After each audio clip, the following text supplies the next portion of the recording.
जब जीव को मनुष्य शरीर में जन्म लेना होता है तो प्रकृति में वर्षा के साथ आता है, प्रकृति में वर्षा के साथ आया, और फसल में मूली, गाजर, गेहूं, अन्न, इनमें वो जीव प्रवेश करता है और उसे माता पिता दोनों पाते हैं। तो सप्तम धातु वीर के रूप में परिणित होता है जीव। वो वीर कण के रूप में माता के उदर में जब प्रवेश करता है तो एक रात्रि में मां का और पिता का, दोनों का वो जो वीर मिलता है, उस रज और वीर के मिलने से एक कलल सा बनता है। 5 रात्रि व्यतीत होने के बाद एक बुदबुदा सा बनता है। 10 रात्रि व्यतीत होने के बाद एक बेर की सी आकृति होती है। फिर उसके बाद उसमें धीरे धीरे मांसपेशियां बढ़ने लगती हैं।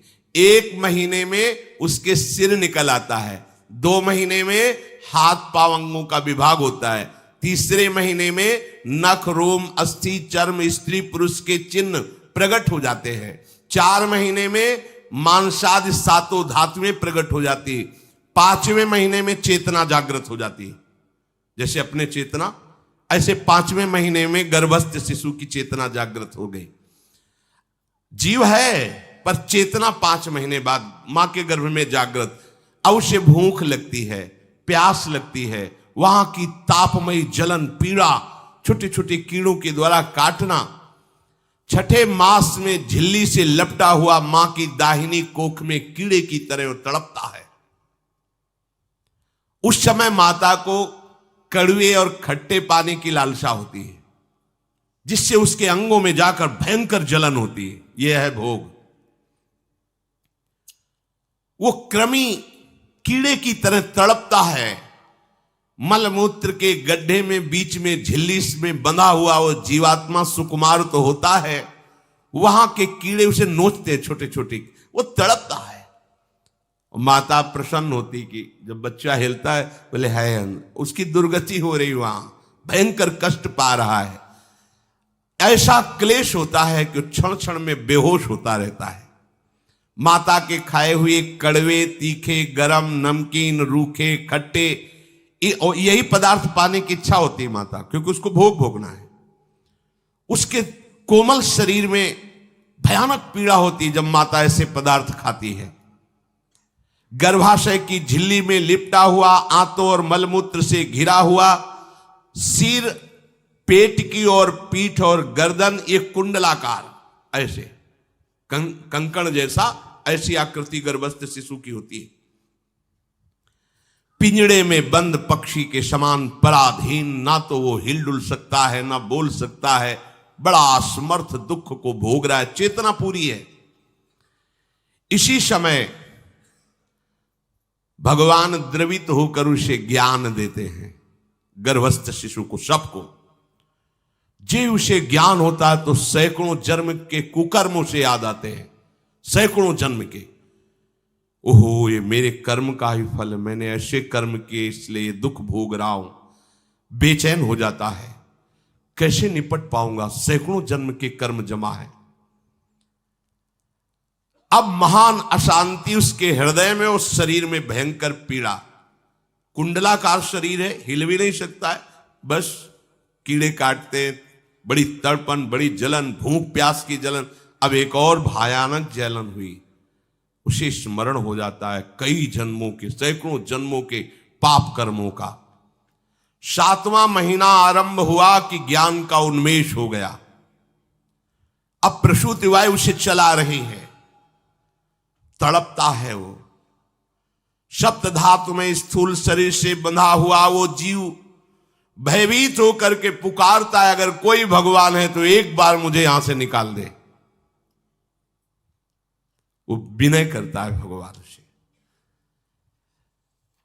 कोई अगर भगवान है जिसने मुझे इस बंधन में डाला है, एक बार निकाल दे, यहां से जाके केवल भजन करूंगा। जीव कहता, जंतुरुवाच तस्योपशन्नमवितुम जगदिच्छयात् नाना तनोर्भुवि चलच्चरणारविंदम सोहम ब्रजामि शरणम रकुतो भयम में येने दृशी गतिरदर्श सतोनुरूपा। हे प्रभु, मैं बड़ा अधम हूं। ये ज्ञान भगवान की तरफ से गर्भस्थ शिशु को होता है। देखो, स्वयं वो इतना कष्ट पा रहा है, फिर जब आप गर्भ हत्या करते हैं तो आपका पाप कितना बड़ा होगा सोचो। सब माताओं से विनय है, संयम से रहो, सावधान रहो। ये हत्या ऐसी नहीं कि तुम्हारे दान पुण्य से क्षमा हो जाएगी। ये जो भ्रूण हत्या है, गर्भ हत्या है, बहुत बड़ा पाप है। आप लोग अज्ञान के कारण इसको ध्यान नहीं देते, इसे खिलवाड़ समझते हो। कितना ज्ञान है। बेटी ही मां है, बेटी ही बहन है, बेटी ही पत्नी बनती है, बेटी ही किसी के जीवन को धारण करने वाली बनती है। और आपने गर्भ में देख लिया बेटी है, तुम स्वयं मां होकर उसका साथ दे रहे हो, उसका नष्ट करने के लिए। हमारी तो बात ही समझ में नहीं आती, क्या बुद्धि भ्रष्ट हो गई। अगर पुरुष का इतना महत्व है तो बेटियां ना हो तो तुम्हारी कौन सी गति होगी, सोचो जरा। जीना मुश्किल हो जाएगा तुम्हारा। तुम पुरुष किस काम के रह जाओगे। तुम्हारा अर्धांग काट दिया जाए तो तुम कैसे होगे। ये स्त्री स्वरूप अर्धांग है। जिस घर में मां बहन नहीं है, स्त्री स्वरूप नहीं, श्मशान जैसा वो होता है। ध्यान दीजिए, ये बहुत बड़ी गलती है जो अपनी बेटियों की हत्या करते हैं। और ये वो पाप है जो अक्षम्य अपराध है। स्त्री हत्या करना शास्त्रों में बहुत बड़ा पाप कहा गया है। फिर वो तो बच्चा है, बिल्कुल नहीं। जिनसे हो गया है, श्रीमद् भागवत का सप्ताह मूल संस्कृत से सुनो और भगवान से प्रायश्चित प्रार्थना करो कि हे नाथ, भूल से गलती हो गई, दूसरा कोई उपाय नहीं। ध्यान से समझ लीजिए, तुम्हारे भ्रूण हत्या गर्भ हत्या के पाप को नष्ट करने में एकमात्र श्रीमद् भागवत समर्थ है, दूसरा कोई नहीं। कोई दान पुण्य तीर्थ स्नान तुम्हें क्षमा नहीं कर पाएगा। यह ऐसा महापाप है। अगर हृदय में जलन करके और मूल संस्कृत के द्वारा पूरी 7 दिन में भागवत श्रवण की जाए नियम से, तो भागवत समर्थ है, इस हत्या के पाप से भी आपको मुक्त कर देगी। जिनके ऐसे हत्या हो गई हो करवा लो, नहीं तो बुद्धि आगे भ्रष्ट करके तुम्हें हरि गुरु से विमुख कर देगा। ये पाप ऐसा नहीं कि तुम्हें 2-4 माला घुमाने से क्षमा हो जाएगा। ये महत अपराध है। सबकी समझ में नहीं आता, समझ जाओ, नहीं तो आप जहां भी हो वहीं से भ्रष्ट कर देगा। ये अपराध नष्ट नहीं होगा, श्रीमद् भागवत की कृपा से नष्ट हो जाएगा। यह हमें बहुत विश्वास है। श्रीमद् भागवत सप्ताह की यह है ही महामहिम। प्रीत योनि को प्राप्त धुंधकारी को सीधे भगवत पार्षद स्वरूप देकर परम पद में आरूढ़ कर दिया। केवल 7 दिन की मूल संस्कृत एक भी श्लोक नहीं छूटना चाहिए। अगर सप्ताहिकी का पारायण हो तो इस भ्रूण हत्या गर्भ हत्या से भी निवृत्ति मिल जाए। अब वो जीव भगवान को पुकारता है, मैं बड़ा नीच अधम हूं। आहा, भगवान आपने जो मुझे गति दिखाई है तो मेरे कर्म के अनुसार ही है, आपका इसमें कोई दोष नहीं। हम लोग जब कष्ट भोगते तो भगवान से कहते हैं हमने तुम्हारा क्या बिगाड़ा। भगवान ने नहीं बिगाड़ा, तू खुद देख क्या बिगाड़ लिया अपना। करो पापाचरण। अब देखो, हमने तो जीवन में कोई पाप नहीं किया और कितने गर्भ हत्या की है, कितनी खिलवाड़ समझे हो। ये बिल्कुल भयावह चीज है, आप लोगों को नहीं। हम बार बार इसीलिए कह रहे कि भयावह वस्तु है, तुम्हें बहुत ऊंचाई से घसीट के भ्रष्ट कर देगी। बहुत होश में हो, भूल के कभी ऐसा न करना जहां तक हमारी आवाज पहुंचे, जहां तक सुनाई दे। गर्भ हत्या मत करना, संयम से रहो। इस तरह का व्यवहार मत करो कि तुम्हारा मनुष्य जन्म ही व्यर्थ चला जाए। इसमें तीनों को बराबर दंड मिलेगा, गर्भ हत्या कराने वाला, गर्भ हत्या की प्रेरणा देने वाला और गर्भ हत्या में सहयोग देने वाला। जो औषधि डॉक्टर या जो भी, तीनों को दुर्गति होगी। माता पिता प्रेरक और कर्ता। ऐसा नहीं कि आप डॉक्टर हो तो आपको गर्भ हत्या करने का अधिकार नहीं। आप डॉक्टर हो दूसरे के शरीर को स्वस्थ करके निरोग करने के लिए, हत्या करने के लिए नहीं। कोई भी हमारा संविधान ऐसा आदेश नहीं करता कि आप गर्भ हत्या कर दो। ना भागवतिक और ना भारतीय संविधान ऐसा संविधान आदेश नहीं करता। अब वो जीव कह रहा है कि प्रभु मेरे योग्य ही है, आपने जो मुझे दंड दिया है। मैंने सुना है कि आपकी शरण में जो आता है आप उसकी रक्षा कर लेते हैं। आपकी जो शरण में हो जाता है वो इस भूमि पर, भारत भूमि पर, विश्व पर निर्भय विचरण करता है, कोई उसे भय नहीं प्रदान कर सकता। प्रभु मैं इस माता के उदर में माया का रहस्य न जानने के कारण ऐसे कर्म किए कि मैं आ गया हूं, बहुत दुख पा रहा हूं।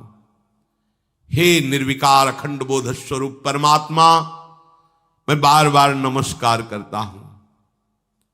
प्रभु मेरे ऊपर कृपा कर दो, एक बार इस गर्भ से निकाल दो, मैं यहां से बाहर जाकर आपका निरंतर भजन करूंगा। ये वादा करके आए हम प्रभु से सब। प्रभु ने करुणा करके हमें चांस दिया है मनुष्य शरीर। प्रभु मैं बहुत जन्मों से इस समय स्मृति आ रही देख रहा हूं, कर्मों में भटकता रहा आपसे विमुख होकर के। ये जो मुझे अभी ज्ञान हो रहा है केवल आपकी कृपा से तत्कालिक है, तत्कालिक। एक तत्कालिक वैराग्य होता है, जैसे कथा सुनी और मन में आया कि अब तो भजन ही करना है। ये तत्कालिक है, स्थायी नहीं है। इसे स्थायी बनाओ।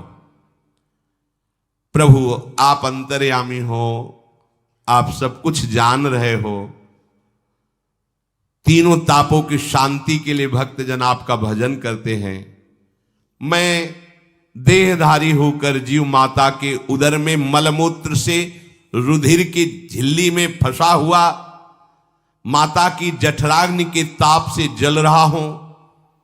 प्रभु एक एक क्षण में यहां विकल होकर केवल इंतजार कर रहा हूं कि किस समय मुझे यहां से निकाला जाएगा। दीन बंधु यहां से कब मैं निकलूंगा। स्वामिन आप बड़े दयालु हो। आप जैसे उदार प्रभु ने मुझ गर्भस्थ शिशु को ये ज्ञान दिया। हे दीन बंधु आप अपनी कृपा से प्रसन्न हो जाइए। प्रभु एक बार निकाल दीजिए, मैं ऐसा भजन करूंगा कि दोबारा संसार के दुख में नहीं आऊंगा। कपिल भगवान कहते हैं, हे माता, वो गर्भस्थ बालक शिशु भगवान से प्रार्थना करता है, भगवान का आदेश होता है, तत्काल प्रसव वायु धक्का मारती है। जे ही प्रसव वायु धक्का मारती तो उसको ऐसा भयंकर कष्ट होता है, जैसा पीछे लिखा है कि जैसे जिंदा किसी की चमड़ी उतारी जाए, ऐसा मां के गर्भ से निकलते समय उसे कष्ट होता है। वो अत्यंत कष्ट से व्याकुल होता है। उसी समय उसका वो ज्ञान नष्ट हो जाता है जो भगवान ने दिया था। उस समय उसकी श्वास की गति रुक जाती, जैसे किसी का गला दबा दिया जाए तो कैसा लगेगा। ऐसे ही पूरी की पूरी भागवती की स्मृति नष्ट हो गई। होश आया तब देखा कि वो बाहर पड़ा हुआ है, माता के उस मलमूत्र में सना हुआ बिष्ठे की कीड़े की तरह। गर्भवास में जो दिव्य ज्ञान प्रकट हुआ था भगवान की कृपा से, वो सब नष्ट हो गया। भूमि परत भा ढाबर पानी, तिम जीवे माया लपटानी। चेतन आई तो रोने लगा। वो ज्ञान कहां गया, वो ज्ञानदाता कहां गया। वो कहता कहां कहां, बोले थाली बजाओ, बच्चा हुआ है। और वो तो रो रहा है कि कहां, वो ज्ञान कहां गया जिसके बल से मैं कह रहा था कि बाहर निकाल दो, मैं आपका भजन करूंगा। सब खत्म ज्ञान। जो लोग उसका अभिप्राय नहीं समझते वो उत्सव मनाते हैं। बालक हुआ है, वो रो रहा है, वो कहां गया ज्ञान, कहां कहां कहां। छोटा बालक यही रोक कहता कहां। अभी जो ज्ञान उत्पन्न हुआ था, जो अभी भगवान का बोध हुआ था, वो कहां गया, कहां गया। घर परिवार के लोग उसका पालन पोषण करते रहते हैं, उसमें कोई निषेध करने की शक्ति नहीं हो रही। मच्छर काट रहा है, दुख हो रहा है, हटा नहीं सकता बालक। उस जीव को शिशु अवस्था में जब कपड़ों पे लिपेट कर इसे लिटाया जाता है तो इतना कोमल त्वचा होती कि कपड़े भी उसको, जैसे खुजलाहट है, पीड़ा है या जलन है, बिल्कुल कोमल त्वचा होती, कुछ नहीं कर सकता हो, पर रो सकता है। ना खुजलाने की, ना करवट बदलने की, ना उठने की कोई सामर्थ्य नहीं। बड़ा कष्ट पाता है बाल्यावस्था में, क्योंकि त्वचा बड़ी कोमल होती, दास मच्छर आदि जीव उसको काटते हैं।